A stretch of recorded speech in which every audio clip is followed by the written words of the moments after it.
सासू माँ की नई सहेली।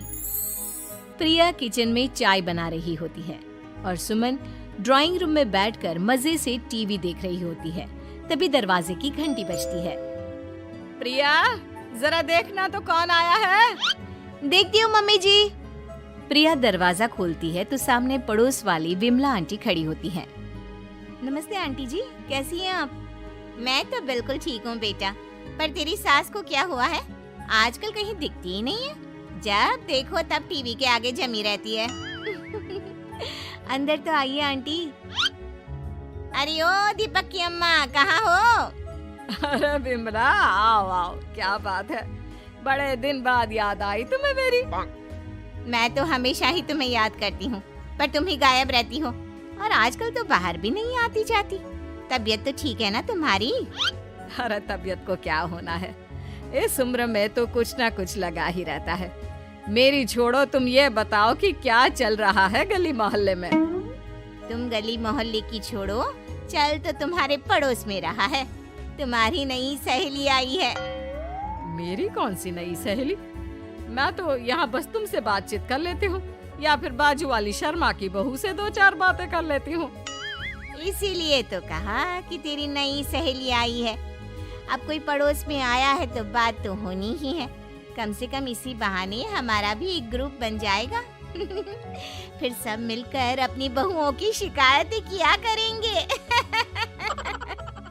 दोनों हंसने लगते हैं। तभी प्रिया चाय लेकर आती है और सामने टेबल पर रख देती है। दोनों चाय पीती हैं और बातें करते हैं। चलो मैं चलती हूँ, अब कल मिलते हैं। राम राम। अगले दिन प्रिया किचन में कुछ काम कर रही होती है और सुमन आराम से सोफे पर बैठकर मटर छिल रही होती है। तभी डोरबेल बजती है। प्रिया दरवाजा खोलती है तो सामने उनकी नई पड़ोसन खड़ी होती है। जी, आप कौन? मैंने पहचाना नहीं। नमस्ते बेटा, मैं शारदा, आपके बगल वाले घर में अभी 2-4 दिन पहले ही शिफ्ट हुए हैं। ओह अच्छा अच्छा अच्छा, नमस्ते आंटी, अंदर आइए ना आप। देखिए तो मम्मी जी, आज कौन आया है। इतना कहकर प्रिया किचन में चाय बनाने चली जाती है। नई पड़ोसन को घर पे देखकर सुमन थोड़ा हैरान हो जाती है। नमस्ते बहन जी, मैं शारदा, आपकी नई पड़ोसन। अच्छा अच्छा, आप हैं हमारी नई पड़ोसन। आइए आइए, और बताइए कैसी हैं आप? जी बिल्कुल ठीक हूँ। वो दरअसल घर पर छोटी सी पूजा रखवाई थी, बस उसी का प्रसाद देने चली आई। सोचा इसी बहाने नए पड़ोसियों से भी मुलाकात हो जाएगी। ये तो बहुत अच्छा सोचा आपने।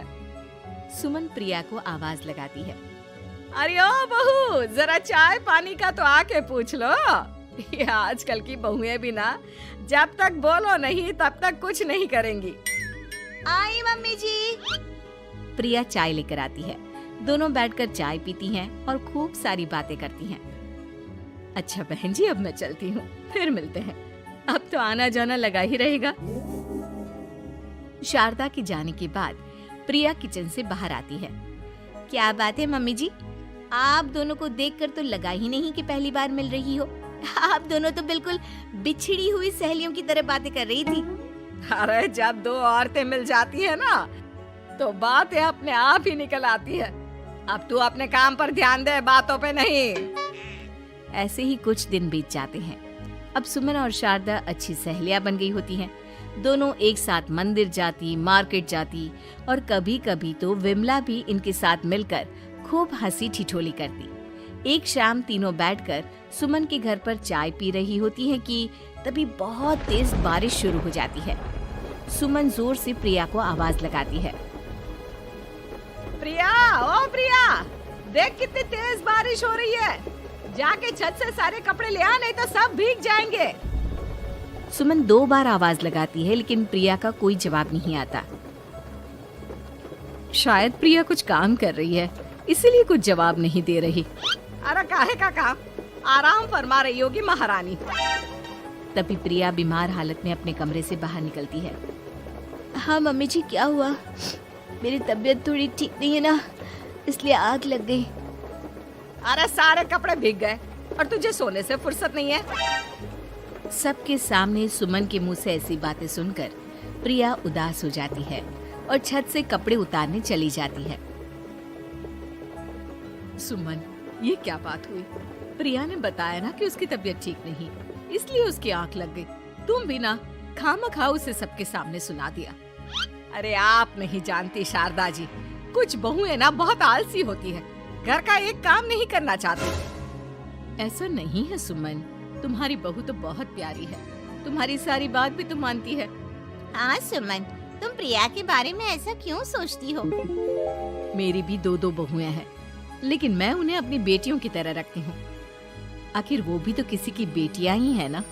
और अगर तुम ऐसा ही व्यवहार करोगी तो एक दिन प्रिया भी तुम्हारे साथ ऐसा ही बर्ताव करेगी।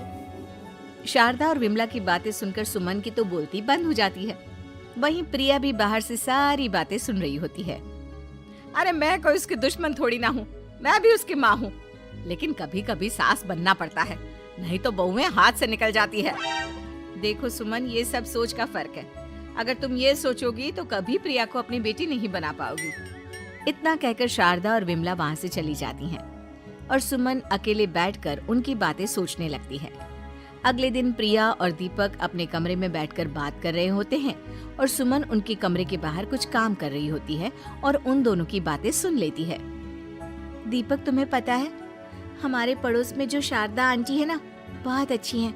अच्छा, ऐसा क्या हो गया जो तुम्हें वो इतनी अच्छी लगने लग गई? कुछ खास नहीं, बस कल जब मम्मी जी मुझे सबके सामने सुना रही थी तो शारदा आंटी ने मेरा साथ दिया।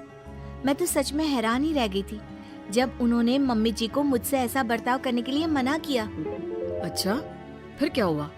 होना क्या था, शारदा आंटी तो मम्मी जी को समझा ही रही थी कि बहू को भी बेटी की तरह ही रखना चाहिए, लेकिन मम्मी जी तो मम्मी जी है ना, उन्हें तो मुझ में हमेशा कमी ही दिखती है। काश मुझे भी शारदा आंटी जैसी सास मिली होती जो मुझे भी अपनी बेटी जैसी समझती। सुमन ये सब सुनकर बहुत उदास हो जाती है और वहाँ से चली जाती है। प्रिया की बातें सुमन के कानों में बार बार गूंज रही थी। उसे बहुत शर्मिंदगी महसूस हो रही थी कि उसने प्रिया के साथ बहुत गलत किया है। अगले दिन सुमन शारदा और विमला को बुलाती है।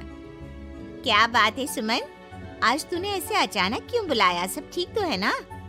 हाँ, सब ठीक है, तुम दोनों बैठो तो सही। तब तक दीपक और उसके पापा भी आ जाते हैं। प्रिया, तुम भी आ जाओ। क्या हुआ मम्मी जी, आपने बुलाया? हाँ प्रिया बेटा, मैं आज सबके सामने तुमसे माफी मांगना चाहती हूँ। मैंने आज तक तुम्हारे साथ बहुत बुरा व्यवहार किया है, लेकिन तुमने कभी भी मेरे साथ बुरा बर्ताव नहीं किया।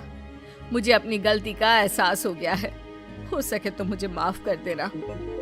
प्रिया अपनी सास की बातें सुनकर हैरान हो जाती है, उसकी आंखों में आंसू आ जाते हैं। प्लीज मम्मी जी, आप मुझसे माफी मत मांगिए, मैं भी आपकी बेटी ही हूँ।